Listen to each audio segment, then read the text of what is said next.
찬송 받으시기에 합당하신 하나님 아버지, 한 해의 마지막 주일에 주의 백성들이 하나님의 베푸신 은혜를 생각하며 경배드리고 또한 예배합니다. 우리를 한 해 동안에 좋은 목자로 또한 아버지로 인도하여 주신 것을 감사드립니다. 오늘 주의 말씀을 함께 듣고 또한 그 말씀 가운데서 소망을 찾는 저희들에게 복음의 말씀을 들려주시고 하나님이 은혜로 베푸신 것들을 기억하게 해주시고 함께 주님의 인자하심을 경배하고 높이는 시간 되도록 은혜 베풀어 주시옵소서. 우리 주 예수 그리스도 이름으로 기도합니다. 아멘. 여러분, 오늘 이 시편 2절 말씀에 보면 동서남북에서 하나님께서 구원받은 자들을 다 모아주셨다 이렇게 말합니다. 동서남북이라고 되어 있는데 이스라엘을 넘어서는 얘기죠. 하나님께서 땅의 여러 족속의 사람들, 그 사람들에게 구원을 베푸시고 그 사람들을 한 곳에다가 모아주셨다. 그 사람들한테 지금 이 시편을 쓴 것입니다. 이스라엘 사람뿐만 아니고 세계 곳곳에서 하나님의 은혜를 받고 구원을 입은 사람들이 다 모여서 주님께 같이 경배합시다, 같이 찬송합시다, 감사합시다 그러면서 이 시편을 쓴 것이죠. 이스라엘 역사 가운데서는 사실은 그 일이 일어나지 않았습니다. 그 일이 진짜 일어난 곳은 어디냐면 교회이죠. 땅의 여러 족속의 사람들, 이스라엘 사람들만 아니고 이방 사람들이 다 모여서 하나님이 이런 일을 하셨다고, 하나님이 이렇게 나를 구원하셨다고 함께 나누는 자리는 바로 교회 안에서 이루어진 일이죠. 그래서 저는 이 시편 107편이 교회를 향한 말씀이다 이렇게 읽습니다. 사실 교회는 그런 곳입니다, 여러분. 하나님의 구원하심을 나누고 함께 기뻐하는 그런 자리이죠. 내가 경험한 하나님, 또 내 인생 가운데 하나님의 행하신 일들 생각하고 감사드리고 또 경배하는 자리, 거기가 바로 교회 아닙니까? 그게 바로 성령 충만한 교회의 모습이죠. 하나님이 내게는 이렇게 일하셨다고, 또 우리 형제자매들이 함께 모일 때 하나님이 또 내 인생에서는 이렇게 일하셨다고 함께 나누는 자리, 거기가 바로 하나님의 교회가 있는 자리입니다. 오늘 107편 저희가 좀 길게 읽긴 했는데 이 107편에 네 종류의 하나님의 구원을 경험한 경험이 나옵니다. 그것을 네 단어로 요약해 볼 수 있을 것 같은데요. 광야, 죄, 어리석음, 바다, 그렇게 되어 있습니다. 여러분이 혹시 읽으시면서 네 가지의 다른 이야기들을 보셨는지는 잘 모르겠지만 네 가지가 처음에는 광야에서 하나님의 구원 받은 것, 두 번째는 죄 가운데서 하나님께 은혜 입은 것, 세 번째는 어리석었는데 하나님 앞에 구원을 받은 것, 그리고 마지막으로 바다에서 큰 풍랑 가운데 구원을 받은 이 네 가지의 구원의 경험에 대한 고백으로 되어 있습니다. 그 네 가지 경험들은 모두 다 맨 끝에 주님의 놀라운 구원을 생각해 보십시오 이렇게 함께 얘기하는데요. 우리 한글 옛날 번역에서는 이렇게 번역하죠. 여호와께서 인생에게 행하신 기이한 일들을 보라 이렇게 되어 있습니다. 그래서 오늘 말씀의 제목이 여호와의 기이한 일들이죠.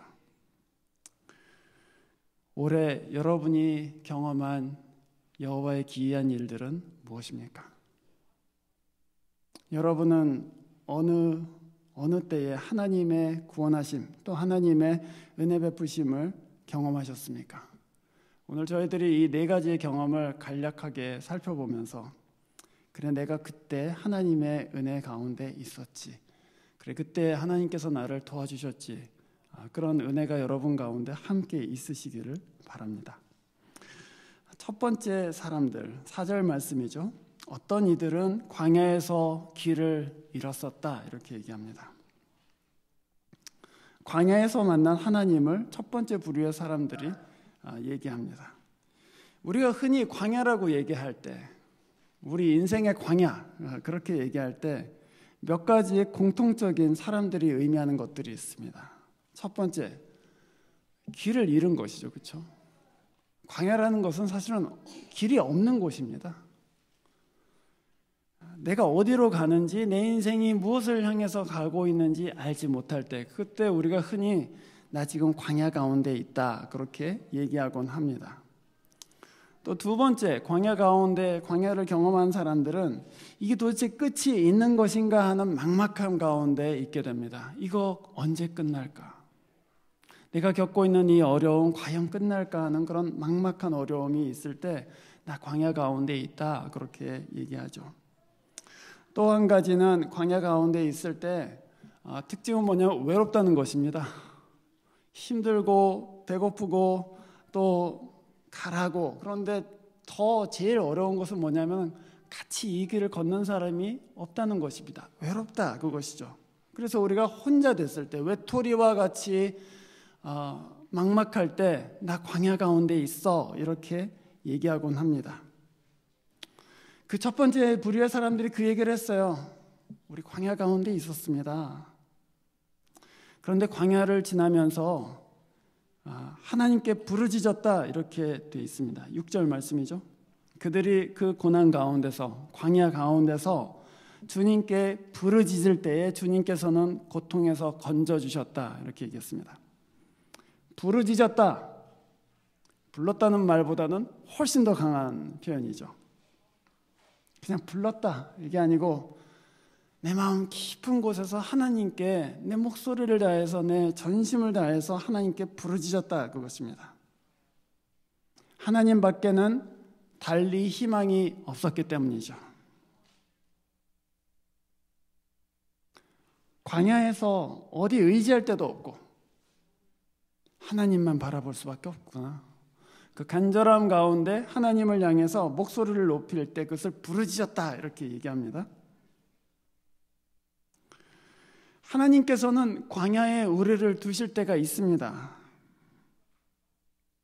간절히 하나님만 바라보게 하실 때, 우리 영혼에 쓸모없는 것들 또는 하나님을 바라보는데 자꾸만 방해하는 것들을 하나님께서 다 가지치듯이 다 제거하시고 철저하게 혼자만 남겨두시고 철저하게 줄이게 하시고 철저하게 어디로 가는지 알지 못하게 그렇게 만드실 때가 있습니다.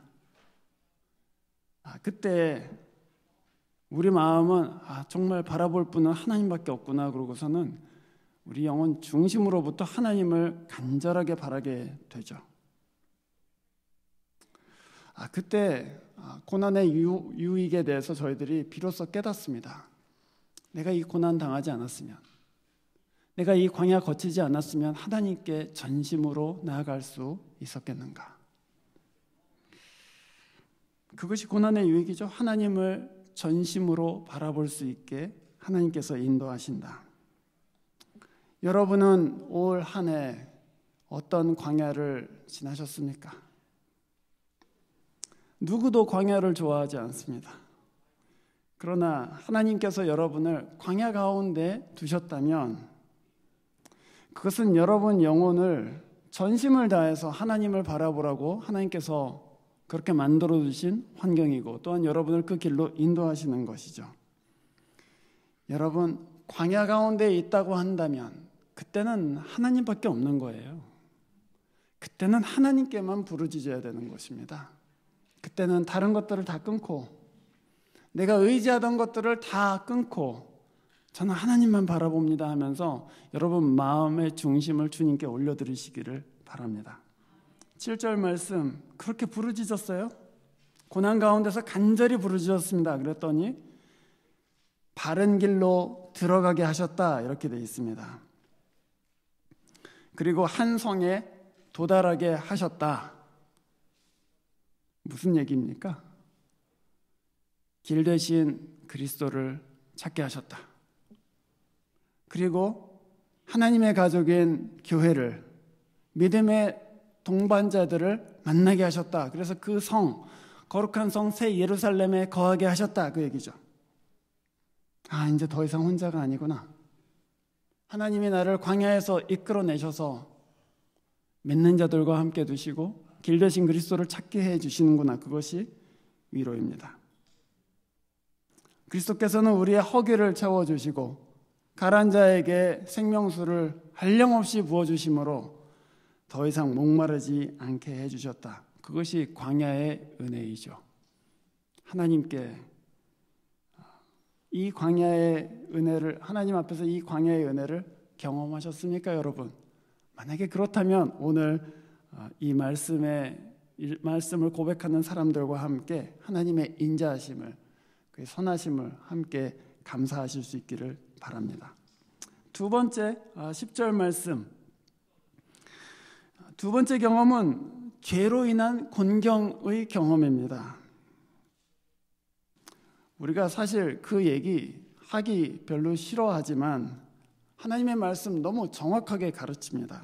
오늘 10절과 11절 말씀 보시면 하나님 말씀 거역하고 지존하신 분의 거룩하신 뜻을 거역해서 사는 사람들은 어두운 곳에 처하고 또 죄의 노예가 된다, 이렇게 말씀하십니다. 그거 맞습니다, 여러분. 내 뜻대로 살 때에, 그리고 하나님의 말씀 거역해서 살 때에 그 삶 가운데 분명히 고난이 찾아와요. 물론 우리는 하나님의 말씀이 어떤 때는 족쇄같이 느껴질 때도 있습니다. 내 마음대로 살고 싶은데 하나님 왜 자꾸 이렇게 살라고 하시나. 그런데 여러분, 우리가 예수 믿고 성령 받잖아요. 그런데 하나님의 뜻을 신자가 적극적으로 저버리기 시작하면, 하나님 말씀 맞는 거 아는데도 불구하고 이 말씀 무시하기 시작하면 그 마음속에 불편한 마음이 분명히 들어옵니다. 왜냐하면 우리 안에 계신 성령께서 그 근심하시기 때문이에요. 여러분들 중에 아마 많은 분들이 하나님의 말씀 내가 들었는데도 불구하고 그것을 내 마음속에서 거부하는 마음이 일어나면 되게 마음이 불편하실 거예요. 예를 들어서 하나님께서 너 저 형제한테, 저 형제가 어려우니까 너 한 100불 정도 도와줘라, 이렇게 기도 가운데 말씀하신단 말이에요. 그런데 혹시 내가 잘못 들은 거 아닌가? 혹시 이거 괜히 그 하나님께서 나를 시험하신 거 아닌가? 그리고 이리 빼고 저리 빼고 한번 그래 보세요. 그러면요, 그 생각이 떠나지를 않습니다. 내 마음속에서 너무 불편하게 만들어요. 이게 무슨 안 주는 게 죄도 아닌데 하나님께서 기도 가운데 어떤 형제 기억나게 하시고 도와달라고 하시는데 내가 도와주지 못하고 있을 때 내 마음 너무나도 고통스럽고 또 불편하고 그렇습니다. 왜 그렇습니까? 성령께서 우리 안에서 근심하시기 때문이죠. 순종해라. 그거 얼마라고. 하나님 말씀하시는데 그냥 줘야지. 그 사람이 어떻게 보이건 간에, 그 사람이 너한테 어떻게 했던 간에 하나님이 도우라고 하시면 그냥 도와라 하시는 성령의 말씀을 듣게 되죠. 성령의 근심을 우리가 한 번, 두 번 거역하기 시작하면 그거 무뎌집니다. 그래서 그 마음 가운데 영혼의 어떤 그 영적인 일에 대한 그런 감각들이 점점 죽기 시작해요. 그래서 나중에는 하나님의 말씀을 그냥 어기면서 사는데도 아무런 마음의 부담이나 고통이 사라집니다. 그거 진짜 화예요. 하나님의 말씀을 거역해서 사는데도 불구하고 내가 아무렇지 않게 살고 있는 것, 그게 진짜 화입니다. 그런데 하나님께서는 오늘 12절에 그런 사람들에게 고통을 주셨다, 이렇게 되어 있습니다. 12절 말씀, 주님께서는 그들 마음에 고통을 주시고 그들을 낮추시고 그들이 비틀거려도 돕는 사람이 없도록 혼자 두셨다, 이렇게 되어 있습니다. 불쌍히 여기시기 때문이죠. 너 하나님에 대해서 그렇게 감각 죽어버리면 안 된다. 너 성령께서 하시는 음성에 대해서 그렇게 무뎌져서는 안 된다. 그래서 하나님께서 쿡쿡 찌르시는 거예요.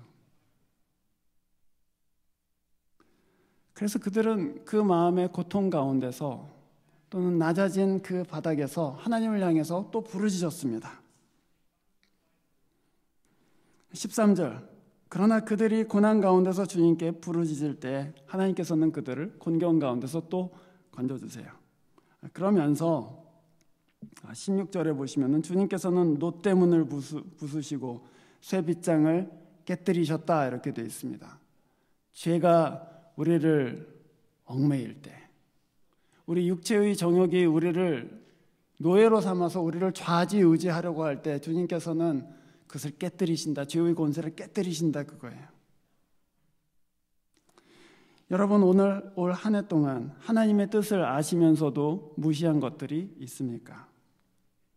또는 하나님께서 우리 마음에 이거 하나님 뜻 아니다 라고 분명하게 말씀하시는데 거기에 거역하신 적이 있으십니까? 그 마음의 부담이 사라지기 전에 하나님께 나아가서 부르짖으실 수 있기를 바랍니다. 그러면 주님께서는 즉시로 용서해 주시고 즉시로 여러분을 그 곤경 가운데서 구원해 주십니다. 그것이 우리 하나님이세요.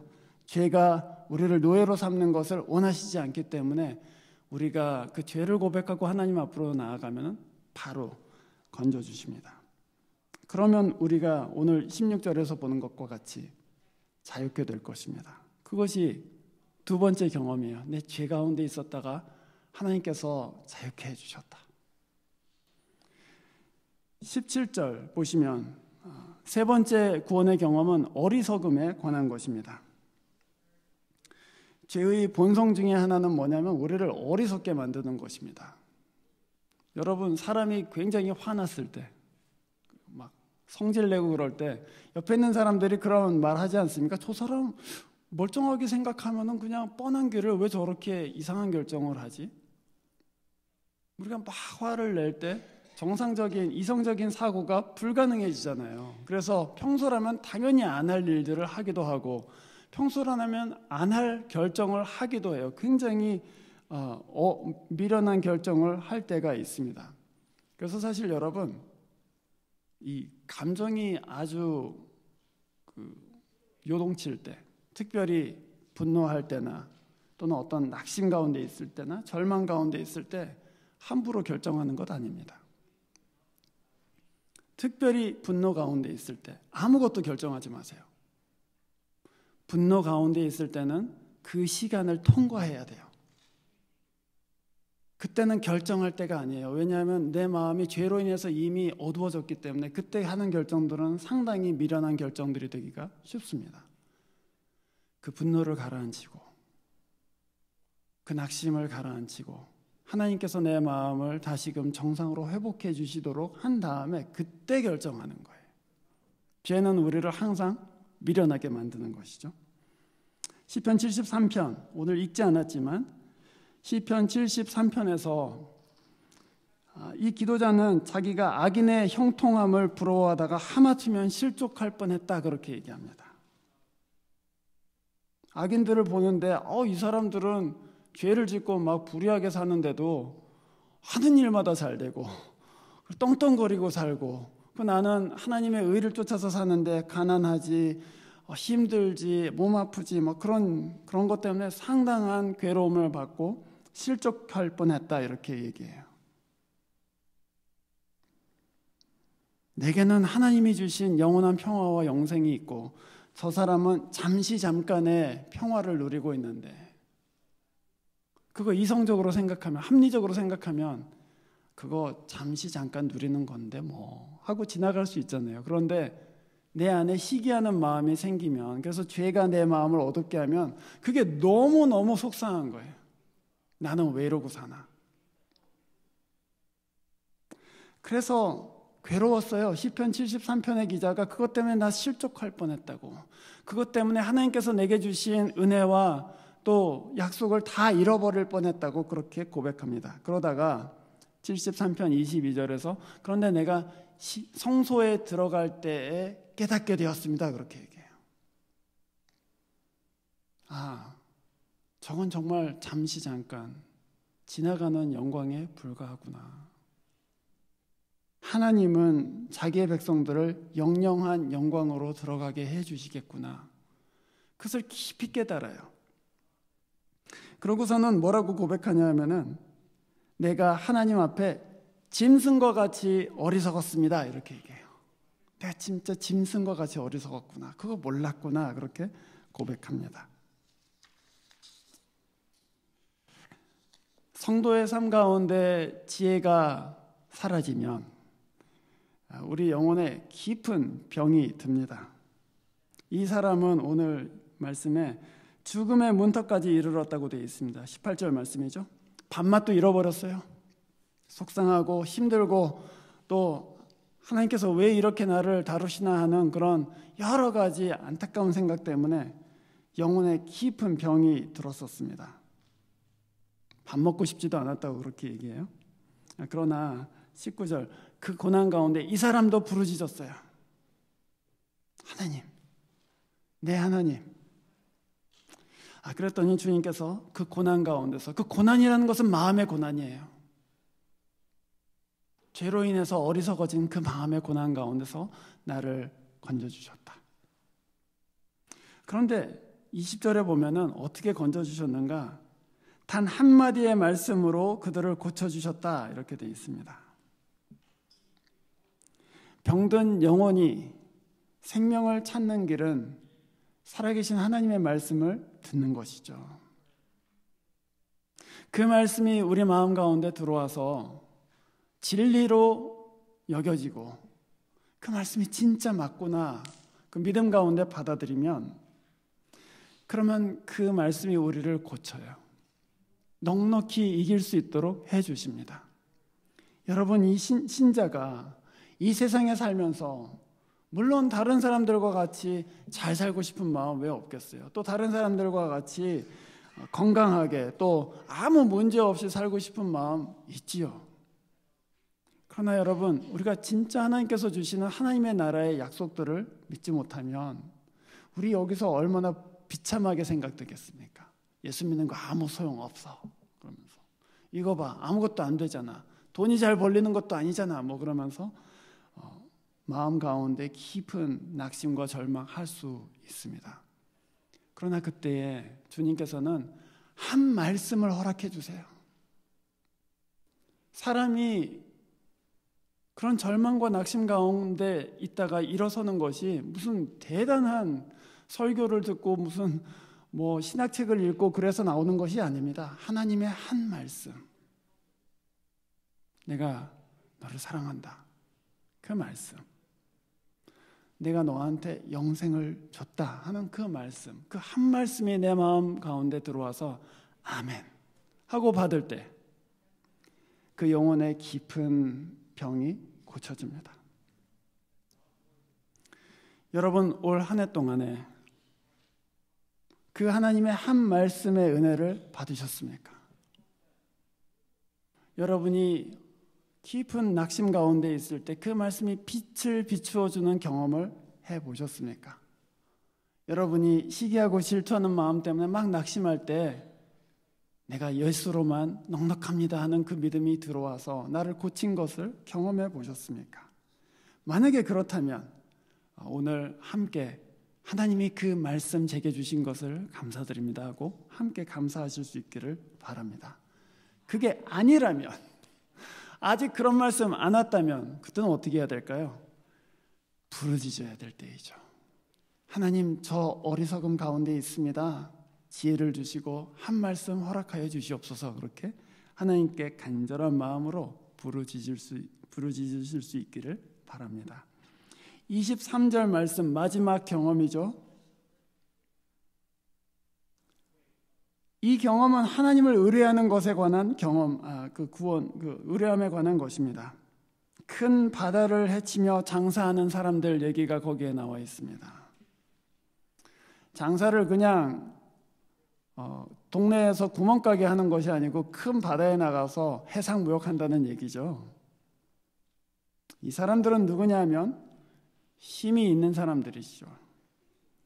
또 어떤 사업 구상이나 용기가 있어서 또 경험도 많은 사람들이어서 내가 좀 큰 일을 도모해 보겠다 그러고서는 일을 벌리는 사람들입니다. 진취적인 사람들이죠. 그래서 바다로 나갔어요. 그런데 그 바다 한복판에서 풍랑을 만나게 되었습니다. 그런데 그 풍랑이 어떻게 왔는지 보니까 25절에 하나님이 말씀으로 큰 폭풍을 일으키셨다 이렇게 되어 있습니다. 하나님이 폭풍을 내리셨다 이렇게 되어 있어요. 바다 한복판에서 풍랑 만나보신 적 있습니까, 여러분? 그런 경우 없으셨기를 바라는데 저도 없습니다, 사실은. 근데 제가 보스턴에 있을 때 그 고기를 잡으러 가자고 누가 저를 꼬셔서 그 대구잡이 고깃배를 한번 탄 적이 있습니다. 그래서 2시간 배를 타고 저 바다 멀리 나가서 2시간 낚시하고 다시 2시간 돌아오는 거였는데요. 멀미약 잘못 먹고 그 배를 탔다가 별로 파도가 그렇게 치는 것도 아닌데 멀미가 나기 시작하는데요. 정말 고기한테 밥을 다 주고 왔어요, 제가. 배를 이렇게 붙잡고 고기야 밥 먹어라 그러고선 다 쏟아주고. 근데 이 배멀미가 얼마나 정말 사람을 미치게 만들고 정말 곤란하게 만드는지 정말 아무것도 못하겠더라고요. 뭐 낚시는 뭐 이미 물 건너갔고 제발 돌아갔으면, 제발 좀 돌아갔으면 하는 마음 때문에 정말 잠도 못 자고 뭐 물도 못 마시고 바다에서 큰 파도를 만나는 것처럼 정말 고통스러운 게 없더라고요. 그런데 오늘 이 사람들 큰 꿈을 가지고 큰 포부를 가지고 그리고 경험도 많고 힘도 많은 이 사람들이 바다 한복판에 들어갔다가 하나님이 주시는 폭풍을 만났습니다. 본문에 보면 25절에 물결이 산더미처럼 쌓여 있었다. 26절 배들이 하늘 높이 떴다가 깊은 바다로 떨어진다. 얼마나 고통스럽겠어요, 그렇죠? 그러나 이것은 비유입니다.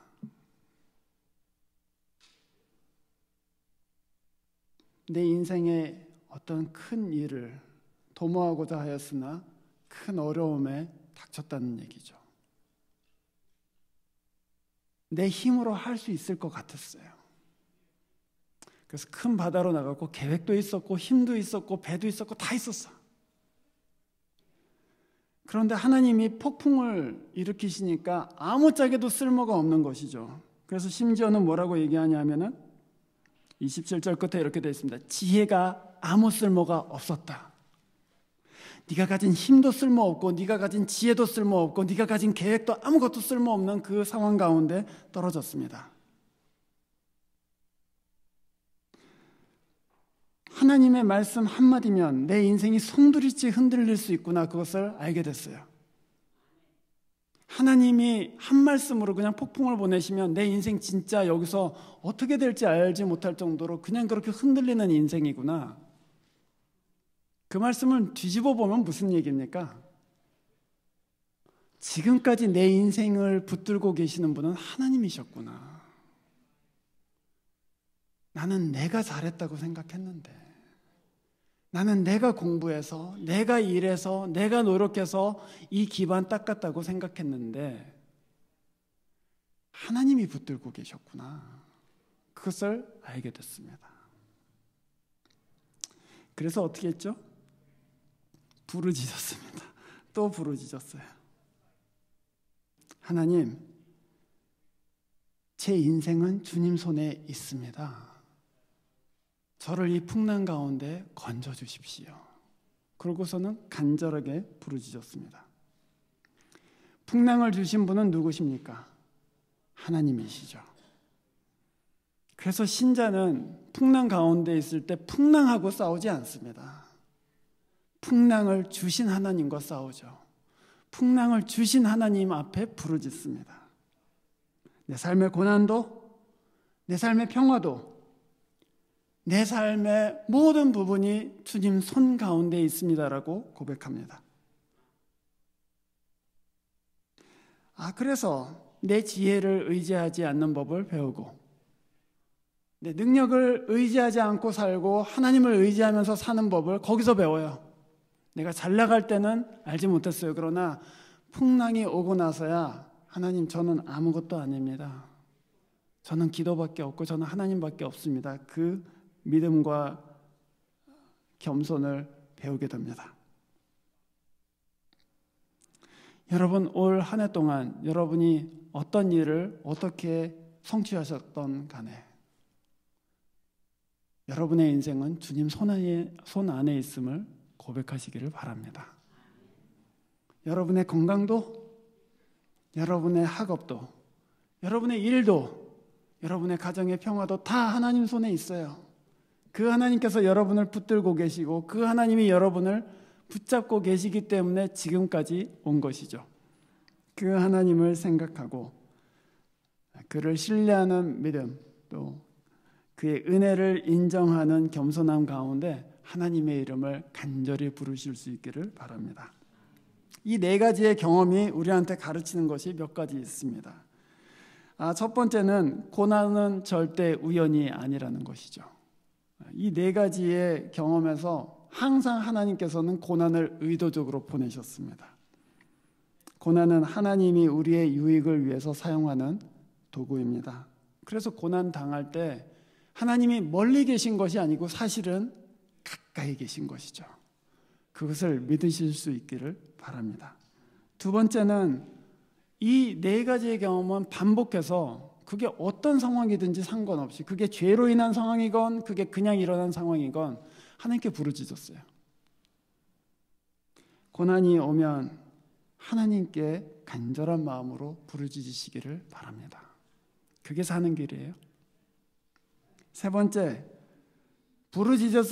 부르짖자 이 사람들이 네 가지 경험 가운데서 다 부르짖자 하나님께서는 구원해 주셨습니다. 너 죄 지었으니까 이번에는 안 된다 이렇게 말씀하시지 않았어요.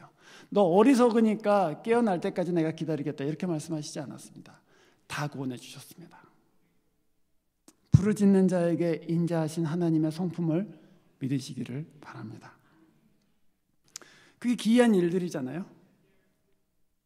오늘 4번에 걸쳐서 똑같은 후렴구로 8절에서 15절에서 21절에서 또 31절에서 똑같은 후렴구로 얘기했습니다. 31절 말씀 보세요.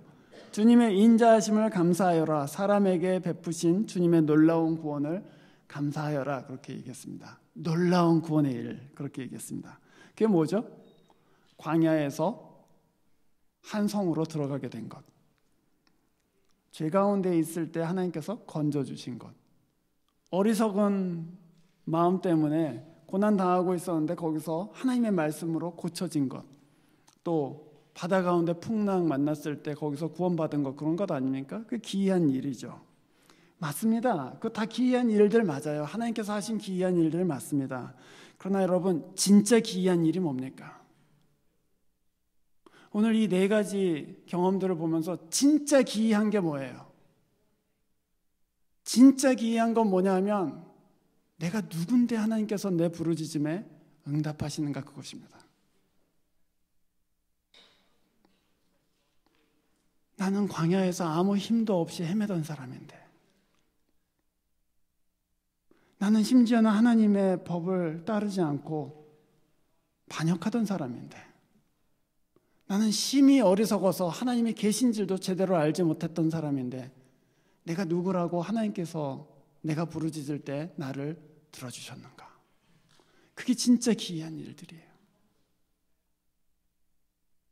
그래서 시편 8편에서 시편 저자가 이렇게 얘기하죠. 사람이 무엇이건대 주께서 저를 생각하시며.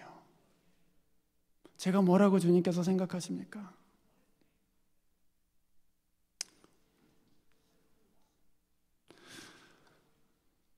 한국 야구 선수 중에 류현진이라는 야구 선수 아시죠? 얼마 전까지 LA 다저스에 있었던 유명한 투수입니다. 그런데 이 류현진이 최근에 토론토로 가게 됐습니다. 토론토에 있는 팀에 1년에 2천만 불, 4년 계약으로 8천만 불을 받고 토론토에 있는 야구팀으로 이제 가게 됐습니다. 그러니까 토론토에서는 엄청난 돈을 들여갖고 이 류현진을 사온 거죠, 그렇죠? 그래서 이제 류현진이 이제 라커룸에서 이렇게 있을 거 아니에요, 이제 연습하려고. 근데 한번 생각해 보세요. 제가 라커룸에서 이렇게 앉아 있다가 어깨가 좀 아프네. 그럼 누가 저한테 관심 갖겠습니까? 조 목사 어깨 아프대. 야 가서 파스 붙여 그러겠죠, 그렇죠? 그런데 류현진이 아주 조그만 목소리로 어깨가 아프네. 그럼 어떻게 되겠어요? 당장에 팀 닥터들 다 와갖고 어깨가 왜 그런데 도대체 네 팔이 얼마짜린데 어깨가 아프냐 그러고 난리를 칠 거 아니겠어요? 하나님이 왜 우리 같은 사람에게 귀를 기울이시는가?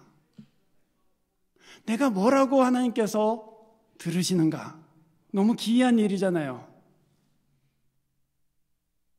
하나님이 자기 아들을 우리를 대신해서 주셨기 때문에 우리는 귀한 것이죠. 내가 얼마를 주고 너를 샀는데, 내가 내 아들을 주고 너를 샀는데, 그래서 하나님께서는 우리가 하나님을 향해서 부르짖을 때 들어주시는 것이죠.